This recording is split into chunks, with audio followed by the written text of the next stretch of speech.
नमस्कार, जनवार्तामध्ये आपल्या सगळ्यांचं स्वागत। सर्वप्रथम पाहूया ठळक बातम्या।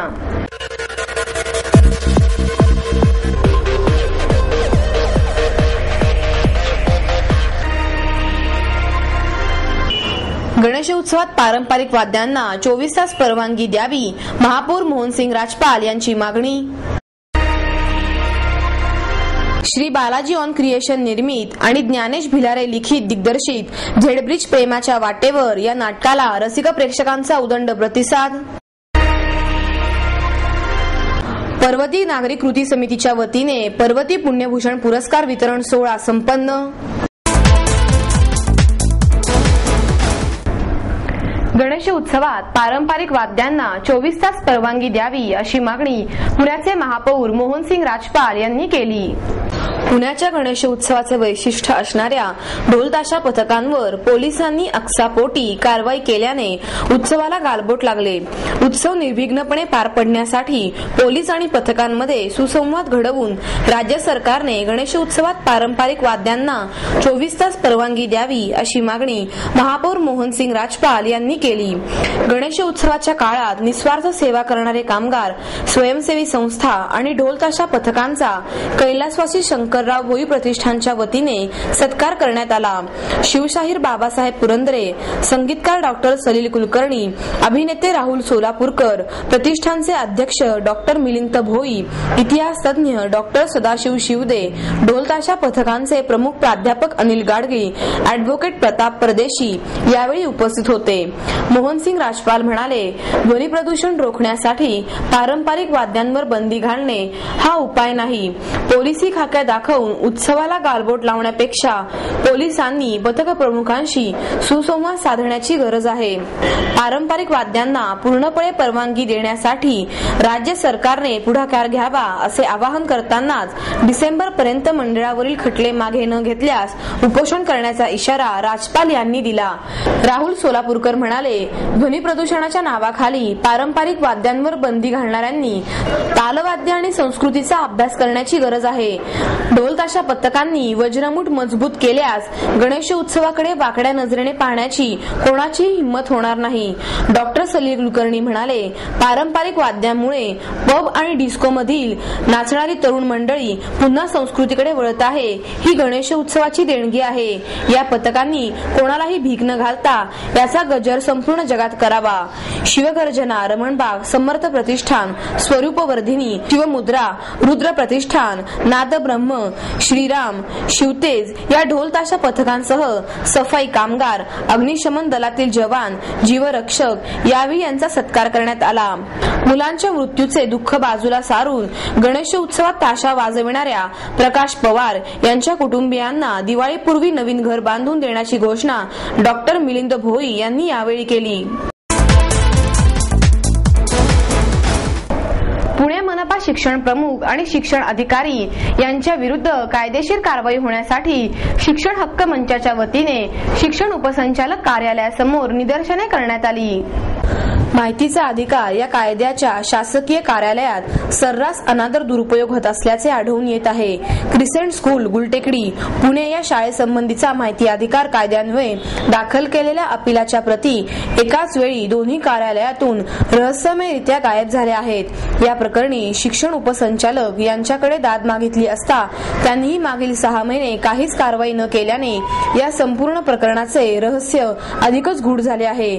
मागितलेली माहिती अत्यंत महत्वाची होती। माहिती अधिकार कायद्याचा अनादर तसेच संबंधिताकडून दुरुपयोग होत असल्याने कागदपत्र गहाळ झाल्यावरून स्पष्ट होत आहे। यावेळी दोषी अधिकाऱ्यांच्या प्रतिमेला जोडे मारून शिक्षण हक्क मंचाच्या कार्यकर्त्यांनी घोषणा देत आपले रोष व्यक्त केले। सदर प्रकरणातील दोषी अधिकाऱ्यांवर ताबडतोब कडक कारवाईची मागणी आंदोलकांकडून करण्यात आली। शिष्टमंडळात शिक्षण हक्क मंचाचे अध्यक्ष मतीन मुजावर, आरक्षण हक्क समितीचे डॉक्टर संजय दाभाडे, मुकुंद काकडे तसेच सोपान भास्कर, फहीम खान, संदीप चव्हाण, बाळासाहेब जाधव इत्यादी उपस्थित होते।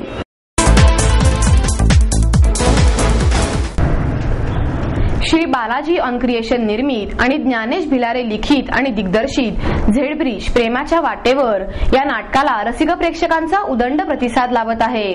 झेडब्रिज ही गोष्ट आहे 5 जोडप्यांची. सोनल आणि जतीन यांच्या जतीनच्या लग्नामुळे प्रश्न निर्माण झालाय.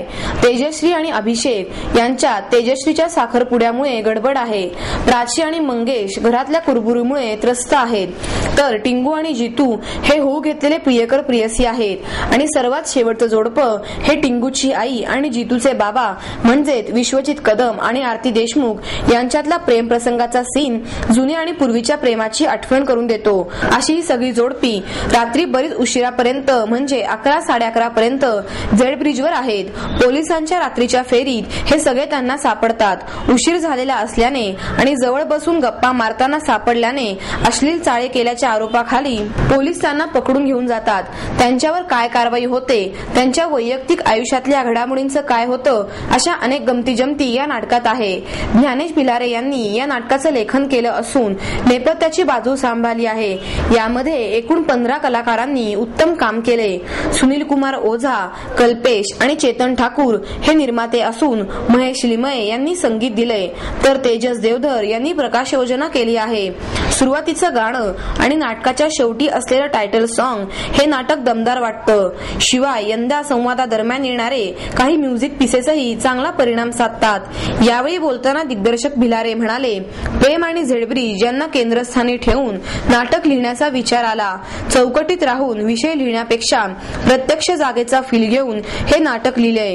विषय 1-1.5 वर्षापूर्वी सुचला असला तरी पुलावर जाऊन रितसर पाहणी करून हे नाटक रचलंय. त्यामुळे हे जास्त वास्तववादी झालंय.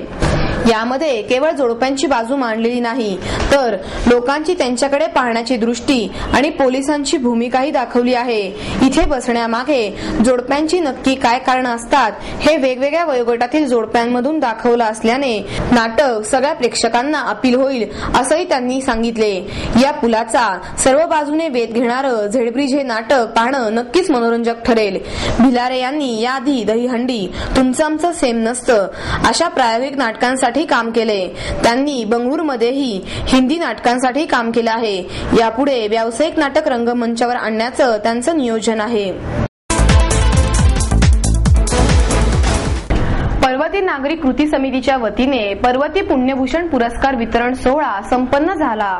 संगीत क्षेत्रात उल्लेखनीय कार्य करणाऱ्या कलाकारांना त्यांच्या सांगीतिक योगदानाबद्दल दरवर्षी समितीच्या वतीने पुरस्कार देऊन गौरविण्यात येते.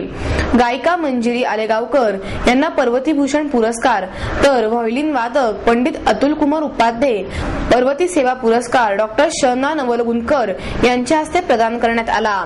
त्यावेळी बोलताना उपेंद्र भट म्हणाले, पंडित भीमसेन जोशी हे माझं गुरु असल्याने हा पुरस्कार त्यांचाच आहे. त्यांनी मला शिकवलेल्या गायकीचा आहे असे मी समजतो. पंडित भीमसेन जोशी यांना भारतरत्न पुरस्कार मिळायला जरा उशीर झाला अशी खंत यावेळी त्यांनी व्यक्त केली.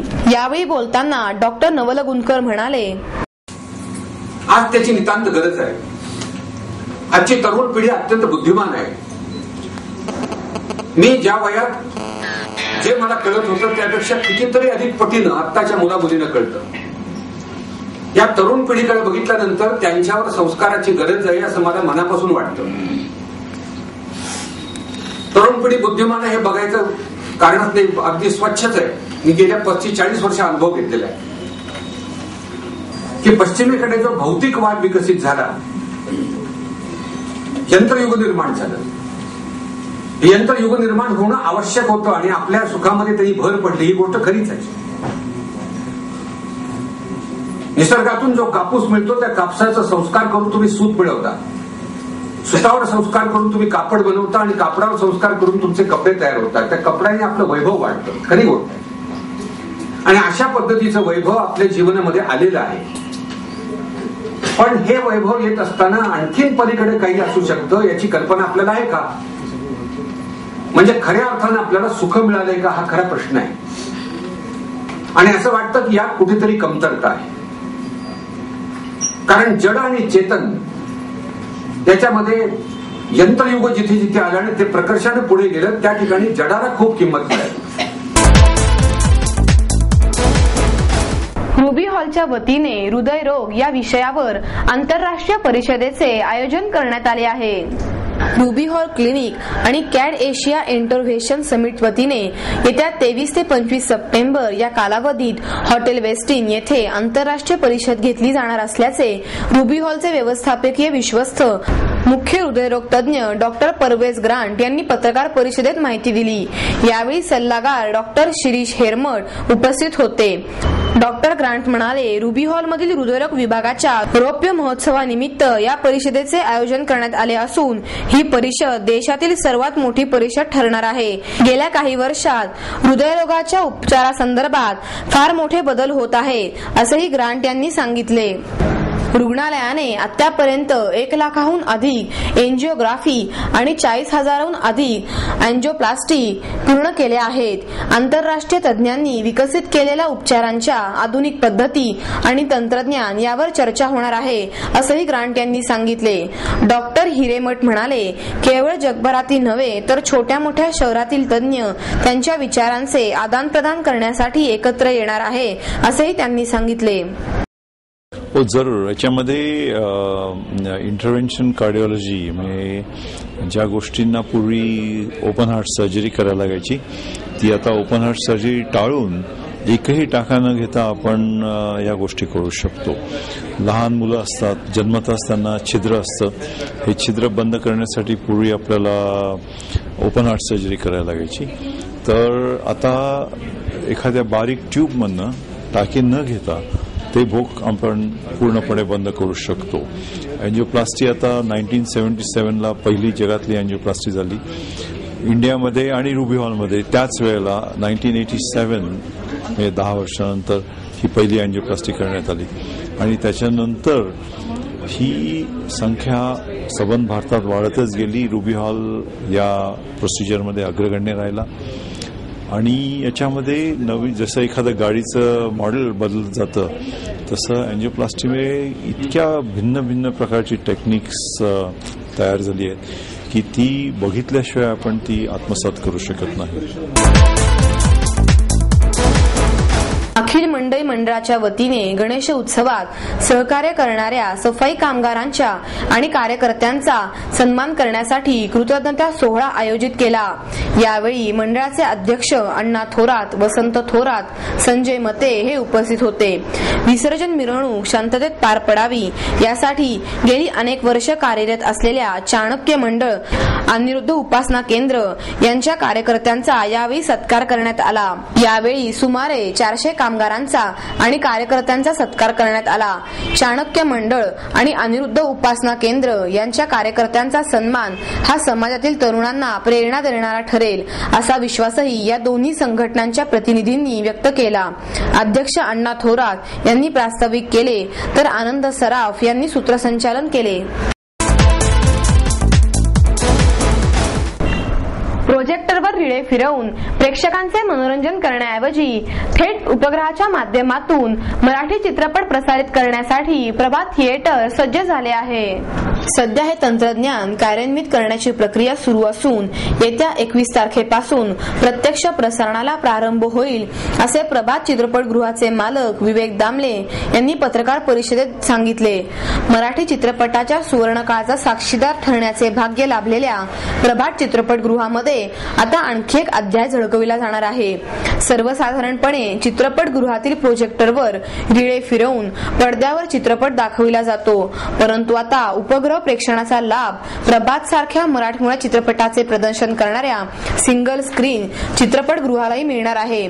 संजय गायकवाड यांच्या UFO या कंपनीच्या माध्यमातून चित्रपटगृहांसाठी हे डिजिटल तंत्रज्ञान उपलब्ध करून दिले जाते। प्रभात साठीही त्यांनीच हात दिला आहे। या तंत्रज्ञानामुळे पडद्यावर दिसणाऱ्या चित्रपटाच्या आणि आवाजाच्या दर्जात मोठी सुधारणा होणार आहे असेही दामले यांनी सांगितले। उपग्रहावरून चित्रपट दाखवण्यास एका प्रणालीद्वारे चित्रपट सर्व्हरवर डाउनलोड केला जातो आणि ठरलेल्या वेळेत त्याचा शो होतात। यात वेगवेगळ्या वेळांचे 5 चित्रपट दाखवण्याची क्षमता आहे। सध्या सगळे चित्रपट डिजिटल तंत्रज्ञानाने तयार होतात, त्यामुळे चित्रपटगृहांनाही त्यांच्या प्रदर्शनाच्या यंत्रणेत सुधारणा करणे आवश्यक होते। या तंत्रज्ञानासाठी सुमारे 4 लाखांपेक्षा जास्त खर्च आला आहे असेही यावेळी दामले यांनी सांगितले।